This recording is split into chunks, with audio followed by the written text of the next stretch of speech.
You're doing everything you've been told. You're bringing the string right to the tip of your nose. Your anchor feels solid and you've shot hundreds, maybe even thousands of arrows this exact way. But you're still getting those frustrating flyers, the inconsistent shots that just come out of nowhere.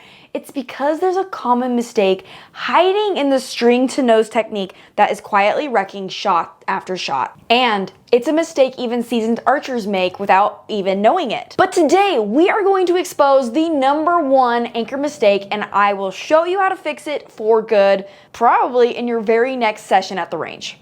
First, does this sound familiar? You settle in. Everything feels perfect. The string kisses your nose. Your peep is crystal clear and the pin is just floating on the bullseye. You let a surprise shot break and the arrow hits 2 inches left. You shoot again, trying to do everything the exact same, and this time it's a perfect 10. The next one, an inch high. What is going on? That inconsistency is truly maddening, and it just chews away at your confidence. You start doubting your form, your bow, even your own ability to shoot straight. Well, the truth is, your gear is probably fine 90% of the time, maybe even more. It's always you. But let me tell you, you've just been let down by a piece of well-meaning advice that's missing the most important part of a truly rock-solid anchor. The problem isn't that touching the string to your nose is wrong. It's a great secondary reference point. The real issue is the one thing that's killing your consistency is your primary anchor point. That is where your release hand meets your face. For years, the advice has just been pull back, find your anchor point. Sounds pretty simple, right? But think about it. If you pull back and your hand's just on your face, maybe somewhere around your cheek, that is just soft tissue. It moves, it changes. If your face is sweaty, or maybe how hard you're pressing into your face that day versus not pressing at all into your face. We're literally talking about millimeters of difference, but a millimeter at your anchor can easily become inches down at the target. I call this a soft anchor. Your hand is just floating on the fleshy part of your cheek or next to your lip. It truly feels anchored. You feel like you're doing the same thing every single time, but you're really just drifting in a zone of inconsistency. One shot, you might unconsciously press a little harder to feel steady, and that tiny little bit of face torque can send your arrow a little bit left. The next shot, maybe you're a little more relaxed. You're like, okay, that felt a little intense. I'm going to try to relax a little more. Now the contact is lighter, and that arrow drifts back to the right. This is where those unexplainable flyers come from. Your brain is trying to build muscle memory on a foundation of sand, basically. It's just impossible. This one tiny flaw is why you can have a great day at the range followed by a terrible one, and then feeling like you have absolutely no idea what changed. You're doing the same thing, but your anchor isn't. Okay, so what's the fix? It's a concept so simple yet so profound it will completely change your shot. The secret is to stop anchoring on soft tissue and start anchoring on bone. You need to build a solid, unmoving, and perfectly repeatable bone-on-bone contact point. A soft anchor is like building a house on mud. A bone-on-bone anchor is like locking the foundation directly into bedrock so it doesn't move. And quite honestly, it can't. So, where is the magic spot? I'm gonna pull my hair back so you can see my face a little better. There we go. No matter what release you are shooting, whether it is a hand or a wrist, it is your jawbone. That is the magic spot. So let's talk about how to anchor with a wrist release first. This is typically where most beginners start when they are shooting their bow, is with a wrist release. And I'm gonna grab my makeshift D-loop here. It's ghetto, but it gets the job done. Now first, before we even do any sort of pulling this back, I'm just gonna show you without this attached what a bone-on-bone anchor point would look like in this situation. So the bone you're gonna be using is your thumb and then underneath your jaw. So when you pull back your bow, you want your thumb to be underneath your jawbone. Some people will even set this little C into the C of the back of their jaw, kind of like this. So we have our jawbone and basically like our thumb bone, this knuckle here. That is the bone-on-bone contact. So let me just show you kind of a real-world example of me. I'm pulling back my bow. We've got some tension on it so you can now see. I am putting my thumb underneath the jaw. It is locked in. Here I go, curling my finger, pulling, pulling, pulling till it goes off. There we go. Okay, so that is how an anchor bone on bone works with your wrist release. Now let's chat about a handheld. This is the same whether you are shooting a thumb button or a hinge or even a tension. First of all, the goal here is when you hold your handheld, you want the back of your hand to be pretty flat overall. We don't want to be super curled in. Having a more flat will help with the bone on bone in this situation. So I'm going to bring your attention to this V right here. In this V, you can see right in between are these two knuckle points.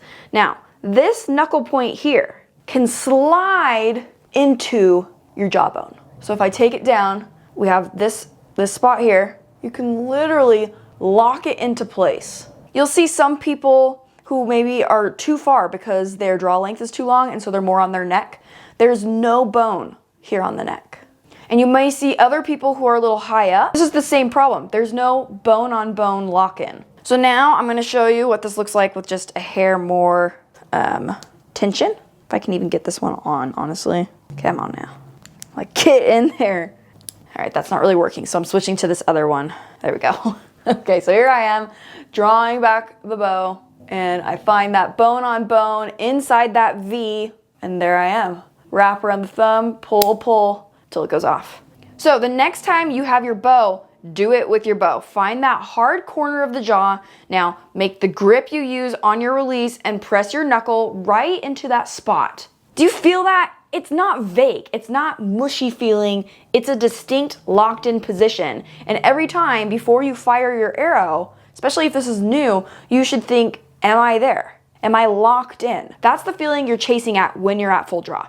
You're no longer just bringing your hand near your face somewhere, you're bringing it to a specific bone landing mark that cannot move. That is your new primary anchor moving forward. It's absolute and most importantly, it is repeatable.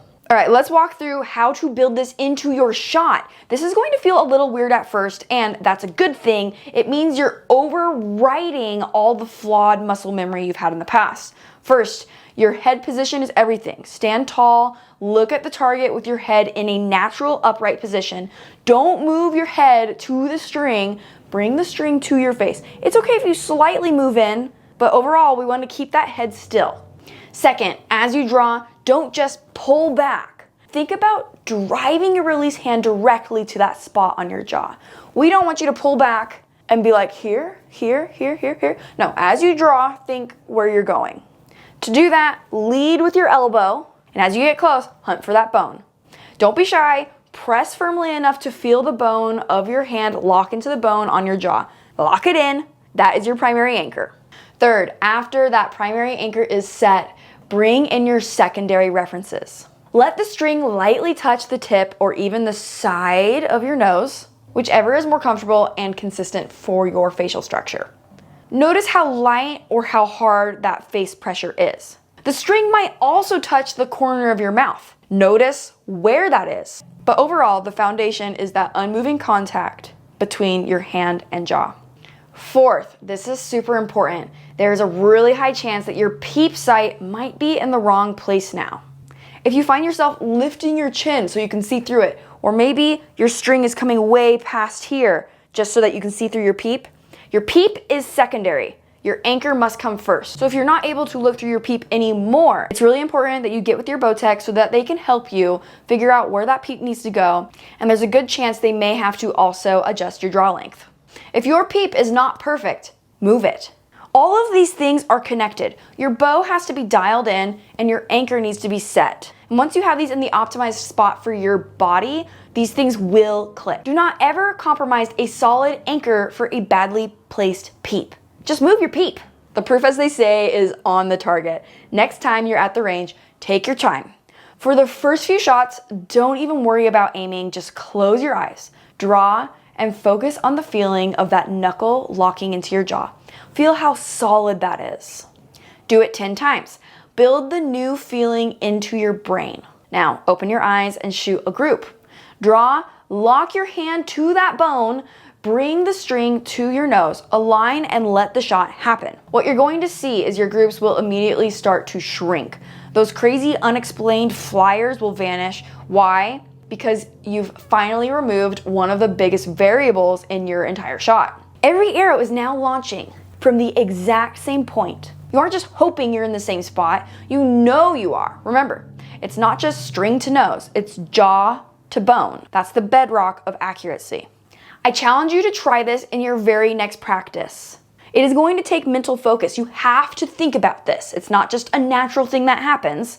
And then I want you to come back to this video and tell me in the comments how much tighter your groups got, or if you're already doing the bone-on-bone contact.